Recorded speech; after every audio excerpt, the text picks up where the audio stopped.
Where are we on this? This is ecological footprint. It's the amount of land you need to sustain your way of life. It's about 8th or 9th meal in the world, highest in the world. So you're a pretty land-hungry, environment-hungry species over here in New Zealand. Not nearly as bad as the Americans, but you're sort of heading in that direction. A complete picture is needed if you think about carbon.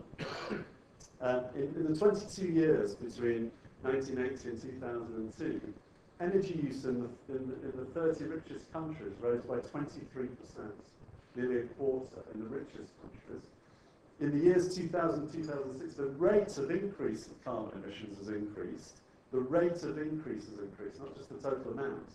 So despite all the conferences and the rhetoric, and the protocols, and all those features like this, and the healthy debates and stuff that we're having, the reality is that climate change is accelerating, CO2 emissions are accelerating.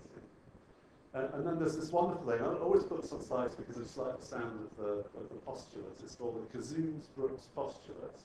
And it goes like this. It says that money that consumers don't spend on heating their homes, let's say you make all the homes in Auckland energy efficient so that people spend less on their heating. The money that they don't spend on heating, they spend on something even more carbon intensive.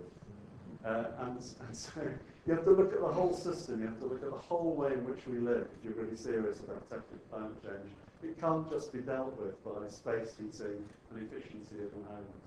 In the United Kingdom, we now have a law statute that will reduce our carbon emissions by 80%. We were just joking the other day, what will happen to a politician if we don't hit that target, that legal target? They ought to be locked up. They'll probably just be voted out of office, maybe even not that. So 4/5 reduction. And you just think about what that will involve in terms of the way we move around, our homes, industrial manufacturing process, and so on. It's extraordinary. It's not going to happen by people volunteering to change. It's going to need regulation. It's going to need incentives. It's going to need investments in infrastructure to make it happen.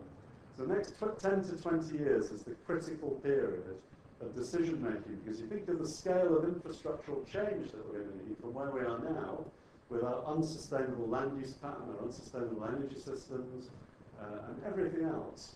To get the benefits of changing that, we're going to have to make the big decisions in the next 10 to 20 years, and across the planet. And that includes New Zealand. Despite your 70 to 80% renewable energy, which is, respect, fantastic that you've done that.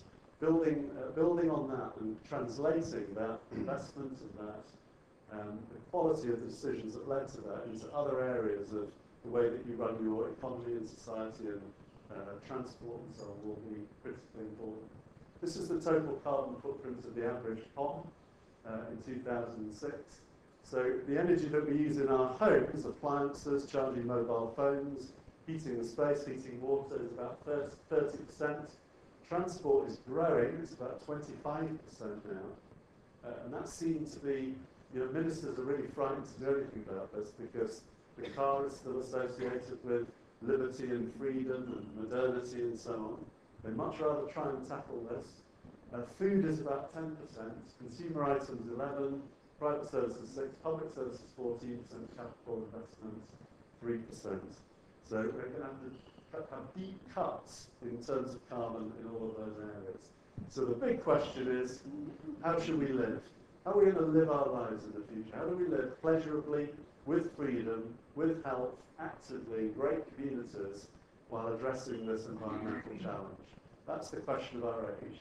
And designing cities is about designing place and infrastructure in order to enable us to live in a sustainable way. So development is not an end in itself. Redevelopment, regeneration is not an end in itself. Deciding how we want to live and then redesigning our cities and how we ought to live is the challenge. We must continually remind ourselves of that. So beyond green, why beyond green?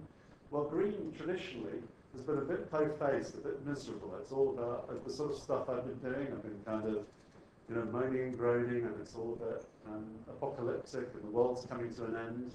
And so what's the upside? What's the, if we get our act together and if we can sort this stuff out, what can we do? So we founded Beyond Green because we wanted to escape from that sort of Is it just about the environment? No, it's about people. Is it just about opposing things? No, it has to be about proposing things. Is it about conservation? Yes, but it's got to be about making new things happen as well. So green needs to change, and the perception of it. We need to talk about it in a different way. We need to offer solutions, not just problems. And so it's got to mature as a whole worldview. Now, I've not come to you this evening to talk about how we mature the green worldview. I've come to talk to you about how we solve real-world challenges in our cities and in our neighbourhoods. This is some of the work we do in Beyond Green. We make TV programmes. This one was Outrageous Wasters. This is where the researchers found five of the most wasteful families in the United Kingdom, including one family that had 15 TVs, and 2 of them were left on overnight in case the dogs got bored. That's the scale of challenge that we're dealing with. And Joanna here, one of our directors, she took these families off to Wales to what was called a house of correction for a week to teach them green living skills. And while they're away, this guy, who's another of our team, Andy, fixed up their homes in a green way so that when they got back, they learnt these new skills and their homes were refurbished. There's quite a lot of shock and awe in that programme. The best bit of the story was that they actually really enjoyed it. Now, to an extent, they played to the camera. You know, when you're on TV, people show off and perform with it. But there was a deeper aspect. So many of them still write to Jo, actually, saying how much they enjoyed the process and they learned and they're active in their community on green issues.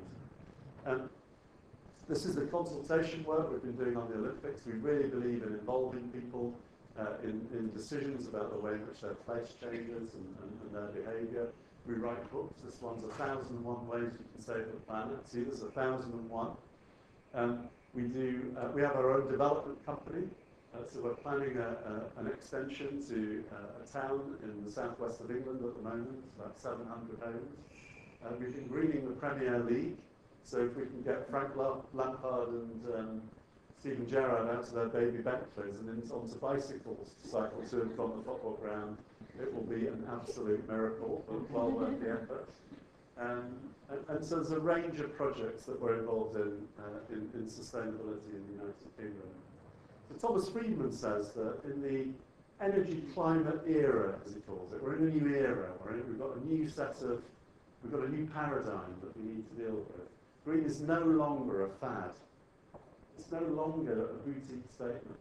It's not something about doing good. It's much more than that. It's the way we do everything in society. So if you apply that thought to how we design, redesign, regenerate and run our cities, what sort of themes, what sort of issues are suggested by that? So the joyride is over. What remains is the question of how we can make a transition to sustainable living. And that will certainly require a transformation of the physical setting in which we live our lives. Essentially cities. The majority of the world's population, of course, now live in cities. And Greens have been traditionally anti-city. It's like living in urban areas is somehow inherently bad. Well, absolutely not the case. Cities can be designed to be inherently sustainable. So unarguably the world is far from perfect, but for most people, cities are the solution, not the problem. We call this the upside of down. We can live in a superbly sophisticated city with the excitement of creative work, cultural diversity, elegant parks, superlative and so 21st century technology, organisational skills, modernity. It'll be anything but simple, but it'll offer a wide variety of lifestyles. So this is a rich way of living in cities, but we have to do it in an environmentally sustainable way. And as Jane Jacobs, the great urbanist and defender of neighbourhoods in New York, said in 1967, designing a dream city is easy, rebuilding a living one, Auckland, London, Newcastle, Wellington, Hamburg, Hanover, Melbourne, requires imagination. So that utopian cities, the big new settlements that we see in the United Arab Emirates and so on, sometimes technological fantasies in my view, but relatively easy to do. Reworking an existing city and working with communities who are already here, that's a job. That's a job.